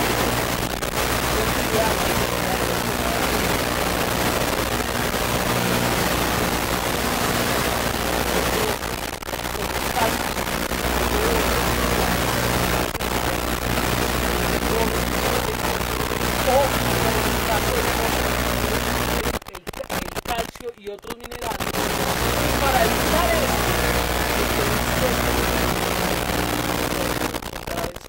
de suelo. Y hay un que eso es otro curso, que es aprender a leer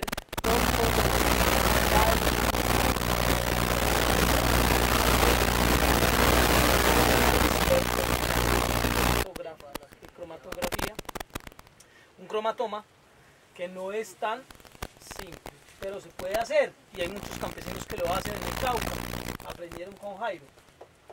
Y otro sistema es el que tenemos aquí. Tenemos una hora de suelo, tiene la crítica la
alrededor de 60-70 litros. Ahí le echamos 15 kilos.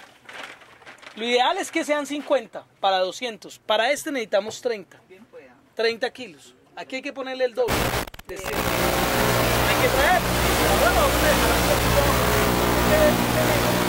Y esta semana que vamos a traer el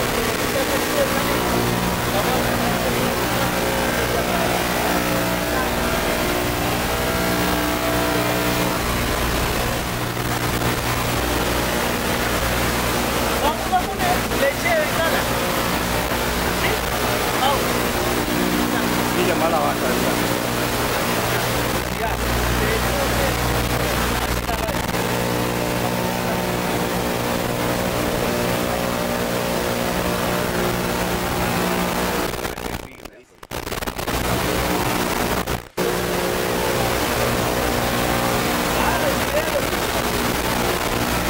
entonces vamos a poner para 50 kilos una califa de 200 kilos como 4 litros de leche. Para esa cantidad de leche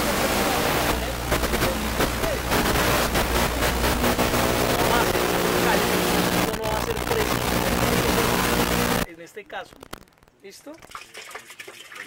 Ya sí tengo un poquito más estandarizados los puntos.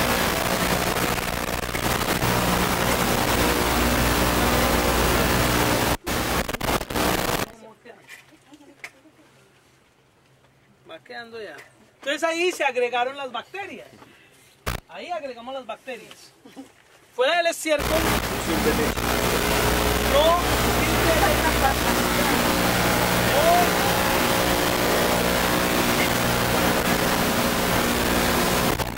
Pero cuando es para 200 litros.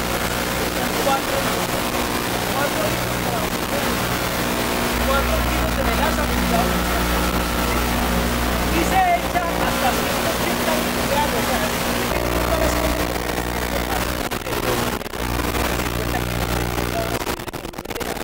yo dejo hasta 180 grados en una capa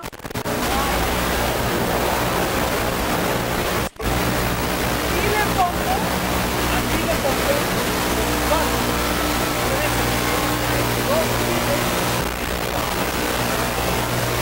vamos a armar otro.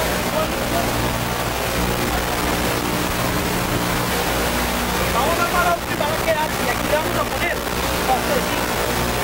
Vamos a armar otro y vamos a poner igualito al resto. Vamos otro igualito y le ponemos 2 kilos de pastel magnesio. Vamos otro igualito y le ponemos 2 kilos de magnesio. 2 kilos de bora. Sulfato de cobre. Armamos otro y ponemos cobalto, pero el cobalto solo son 100 gramos. Armamos otro y ponemos cal. 2 kilos de cal viva o cal apagada. Armamos otro y ponemos tocino. Y es bueno hacer tocino. Que el tocino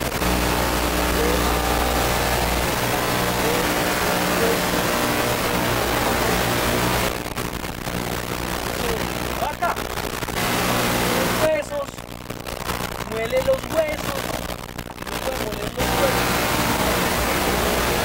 huesos, luego moler los huesos,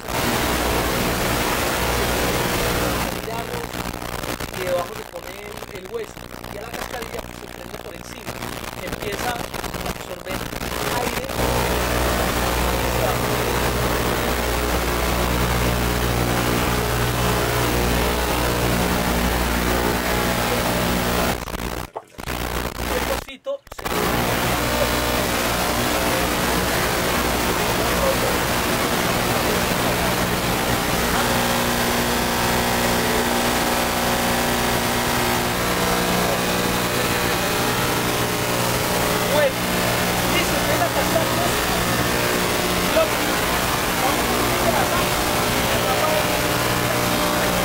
Está muy bien armada.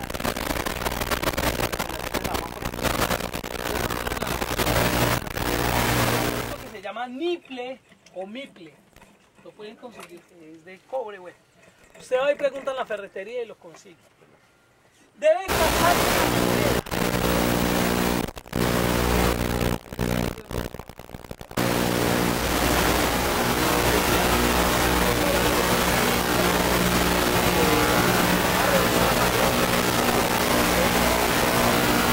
esa es. Lo que queremos acá es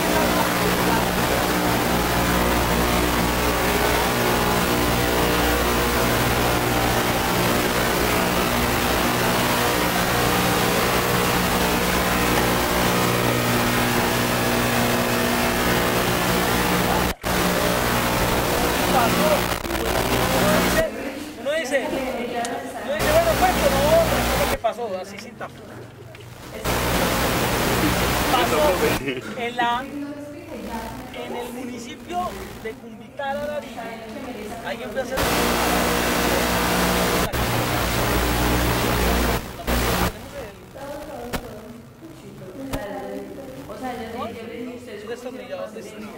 No, ahí es atornillador.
Pero lo ideal es que case bien el líquido. Y el secreto de taller es que cuando yo haga el orificio en la tapa, hagan el orificio, lo hagan ancho, y le ponen un poco de fuego para que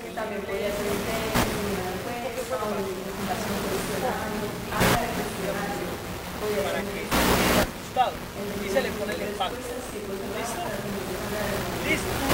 Eso queda, entonces instalamos, ya queda listo, perdió. Si no tuviéramos ningún mineral,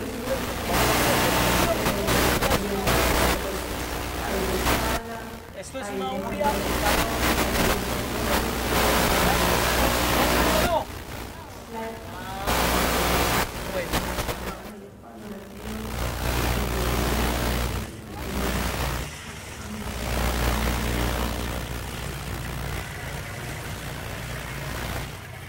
Quedó completo. No, quedó perfecto. No, antes le falta un poquito le podríamos echar. Listo, podemos batir un poco, como la... Venga. Ahora es de nada. Ya esto, y eso se le echa. Esto debe dar, en el proceso de fermentación debe dar un olor a guarapo. No puede dar un olor a podrido. Si esto huele a podrido, se dañó.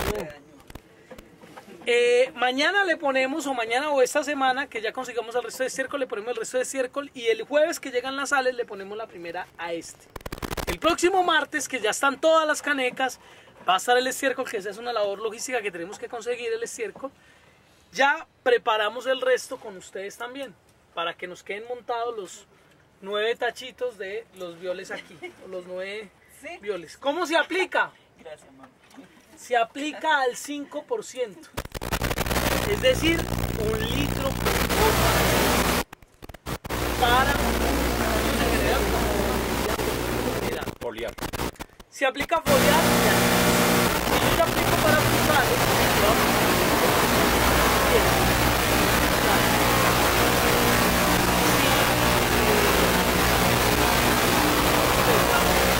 algunas recomendaciones se puede aplicar un poco menos, por ejemplo en tomate yo podría hacer una aplicación menos, pero al 5% está perfecto porque nos... Yo lo que hago es que lo que hago es que yo dinamizo. Yo les había contado.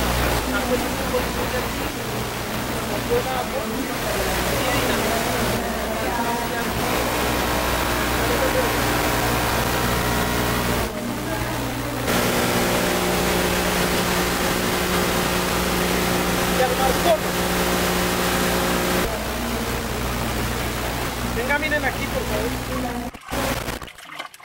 Y ahí ya hay cono, vengan, miren. Ya vieron el cono, ¿sí? Y apenas esté el cono, Lo invierte. lo mezclo. Cuando se arma el cono, después de que se arme el cono, esto es cuando voy a aplicar, no es para preparar. Acá simplemente es pedagógicamente como para que lo vean.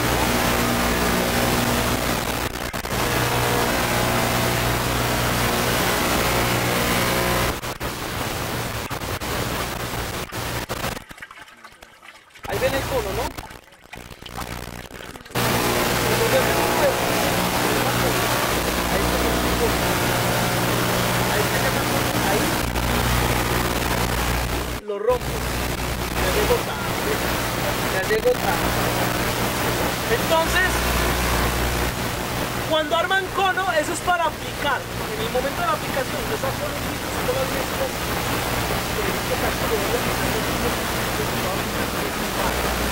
De 10 bombas, la mezcla sería 20 litros. Generalmente tengo que sacar 20 litros. Esos 20 litros los pongo con el agua en la misma. Balde de litros, en la misma. Y esa es la para que el producto quede muy bien mezclado en el agua. Excelente calidad. ¿Listo? Bueno, así se aplica y claro los controles.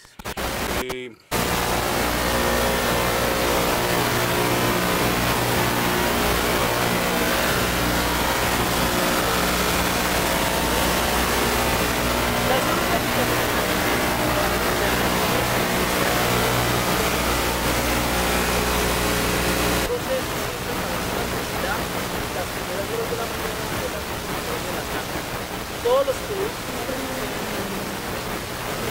para la producción, para que no se que la planta sea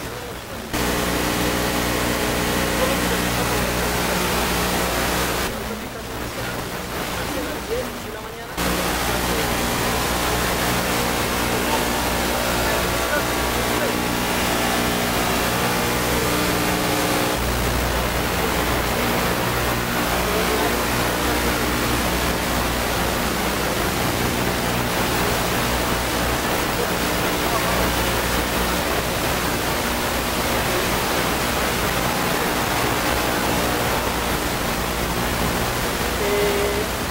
Se aplica foliar, se aplica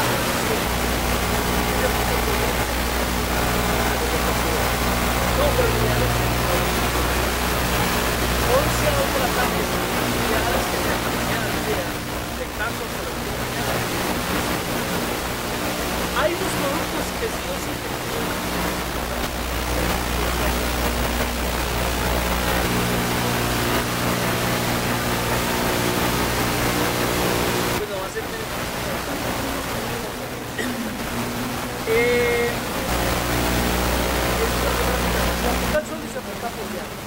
nosotros en plata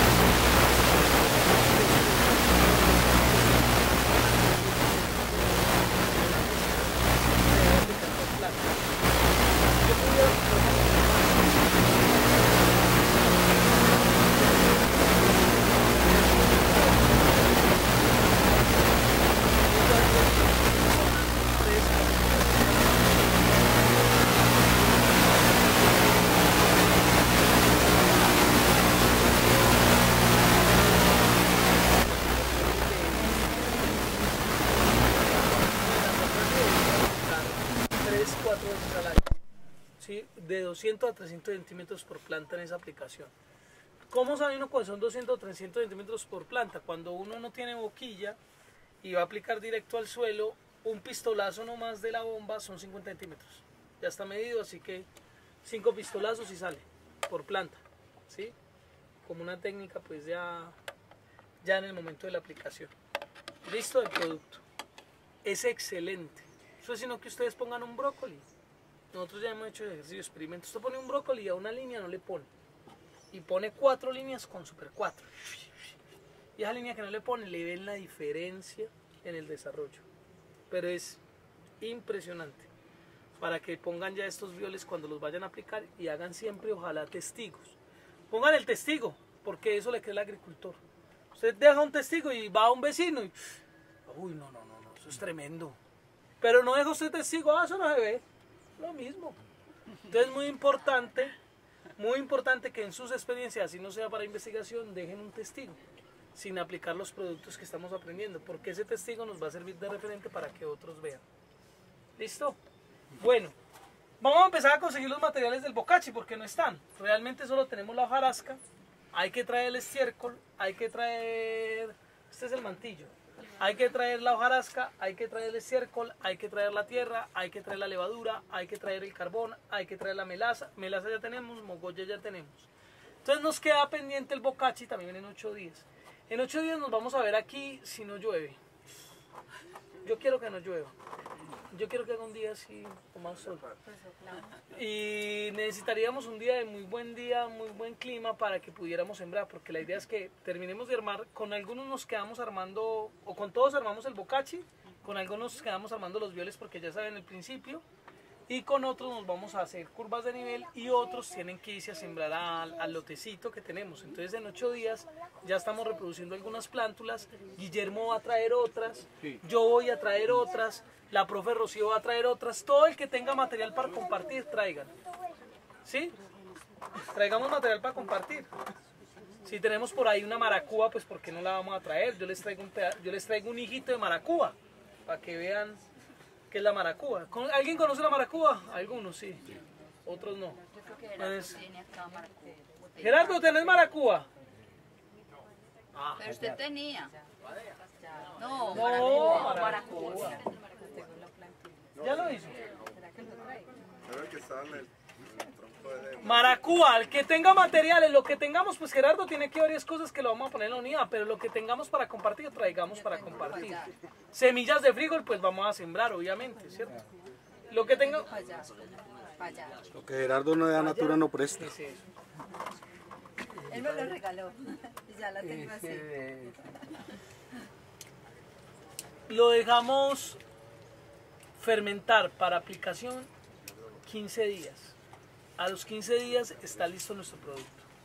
Pueden ser menos, digamos hasta temperatura, una temperatura donde la fermentación es rápida, de 8 a 10 días ya está listo. Este producto se puede quedar aquí ¿cuánto tiempo? Se puede quedar aquí, se puede quedar hasta de 3 a 4, 5, 6, 7, 8 meses. ¿De qué depende eso? De que esté activo. Entonces cuando el producto, por ejemplo, si yo no lo utilizo, no me lo gasto, hay que tratarlo de gastar. Entonces lo que vamos a hacer aquí es mucho para esta unidad. Esto va a ser muy pequeño para esto. Pues Gerardo tiene una cantidad de cosas para aplicarles. Pero ustedes se pueden llevar para sus casas, porque la realidad es que esto va a haber para llevar. Entonces va a haber producto para que todos llevemos, y nos llevamos para la casa y hacemos nuestras pruebas. Porque vamos a tener muchos litros. Entonces la idea es que eso lo podamos utilizar, lo podamos reproducir, porque en lo último lo que queremos es que esto se reproduzca. ¿Listo? Eso. Cuando ya no nos lo gastamos y pasó un mes, y no nos lo gastamos, pasaron 2 y pasaron 3, al tercer mes que no me lo haya gastado le pongo leche y le pongo melaza para mantenerlo activo. Y así lo mantengo activo hasta 9 meses. Lo ideal es que en 9 meses ya me lo haya consumido. O sea, de aquí a 9 meses esto tiene que estar consumido. ¿Listo? ¿Claro? Claro. Bueno, volvamos a los temas de el cierre del curso. En 8 días haríamos la siembra, terminaríamos de montar los abonos, haríamos las curvas de nivel y la siembra de los abonos verdes y cerramos el curso en la parte de estas reuniones los martes. Vamos a tener otra sesión donde vamos a hacer la feria, que ustedes tienen que ir trabajando en los temas de cierre, recuerden, que espero ya todos vengan en ello. ¿Sí? ¿Todos vienen en ello? ¿Sí? Miro caras. Todos vengan en ello, vengan en el cierre del trabajo, para el cierre final, para las exposiciones y para la feria, que también nos tocará organizarlo mucho a nosotros, la logística y todo eso. Y tenemos una visita pendiente donde Guillermo, para que vayamos y veamos quinoa, amaranto, paseo, pues. Diversidad, no, veamos violes, veamos muchas cosas que ya tiene montado, compost, bocachis, todo lo que tiene montado Guillermo. Entonces, como queremos ir allá desde el principio del curso, pues la propuesta que les hacemos a ustedes es que ¿qué día vamos? Es aquí cerquita. Podría ser de este viernes en 8, En el o este viernes en 15. De este viernes en 15, ¿cómo les queda? ¿Eso qué fecha es? O hacemos la visita el martes y hacemos el cierre el viernes. ¿Les gustaría 6? Ay, Dios. Guillermo es un manzano. Sí, claro, el manzano. ¿Cómo tienen el viernes en 8 días? Pues a mí me da igual cualquiera. Viernes en 8 días, ¿quién tendría problemas? ¿Qué Levante la fecha mano. es? Viernes en la noche. Bueno, es el 28. Sí. El viernes es 28. Nosotros tenemos visita por No, el viernes es 29. Ah, yo Es su último día de clase. El último día de clases. Grave. Tenemos el niple que entra y nos permite hacer la trampa de gases. Tenemos un caucho que funciona de empaque. Tenemos la manguera que tiene su cierre para que no salga aire. Tiene que estar absolutamente bien puesta. Y sobre esa base vamos a tener nuestra trampa de gases garantizando que no haya salida de oxígeno. Luego vamos a hacer el cierre con el suncho para que quede sellado completamente y por lo tanto garanticemos que no haya pérdida de oxígeno cuando lo cerremos de manera hermética. Y le vamos a poner la botella con agua, la vamos a amarrar, va a quedar con agua amarrada acá para que quede la trampa de gases. ¿Listo? Ya la vamos a montar, vamos a pasarle la tapa a todos para que la revisen y luego ya montamos el cierre. ¿Que por qué trajo esa mierda pues ya? Todo lo que ha hecho con nosotros para que nosotros podamos realizar nuestro trabajo. La idea es que sí. Ah, sobre composta háganlo. Creo. No, comprométase. ¿Dónde está la botella? La botella. aquí. Tiene mucha agua. Profe Rocío. Me le tiré ahí Vea que no sirvió el invento. ¿No? A mí cortica el alambre. Un alambre más larguito. Ahí hay un alambre en la prueba. Ya. Acá entra para la trampa de gases. Quien quiera, viene y mira esto mañana. Y esto mañana va a estar botando burbuja. Y va a empezar. Y después va a estar. Y luego va a estar. Y luego. El que venga nos manda un video. La realidad es que eso se activa y empieza a botar burbujas. Y ahí Yo en la hago lo tiempo posible empieza. por venir. Pero entonces es por la actividad microbiana que va a estar trabajando mañana aquí. ¿Listo? Quedó nuestro primer biol de esta unidad. ¿Estamos? Bueno.